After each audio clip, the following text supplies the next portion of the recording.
गुढीपाडव्याला गुढी उभारताना हा मुहूर्त आणि रंग नक्की लक्षात ठेवा. यंदा 19 मार्च रोजी सकाळी चैत्र शुद्ध प्रतिपदा तिथीचा शुभयोग आहे. अमावस्या संपल्यानंतर नवीन वर्षाची तिथी सुरू होते. सकाळी 6:52 अमावस्या समाप्त होईल. त्यामुळे सकाळी 6:53 तुम्ही गुढी उभारू शकता.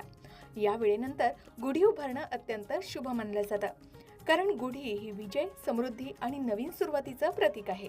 आता गुढीचे शुभ रंग कोणते? तर पिवळा, लाल, गडद हिरवा आणि केशरी. पिवळा रंग आनंद, समृद्धी आणि ज्ञानाचं प्रतीक मानला जातो, ज्यामुळे घरात सकारात्मक ऊर्जा वाढण्यासाठी गुढीला पिवळे वस्त्र लावणं शुभ मानलं जातं. लाल रंग शक्ती आणि सौभाग्याचं प्रतीक आहे. नवीन कामाची सुरुवात करताना लाल रंग अत्यंत शुभ मानला जातो. तसेच हिरवा रंग निसर्ग आणि प्रगतीचं प्रतीक आहे, म्हणून नवीन पालवी फुटण्यासारखी भरभराट या रंगामुळे दर्शवली जाते. केशरी रंग धर्म, त्याग आणि आध्यात्मिकतेचं प्रतीक आहे. गुढीला केशरी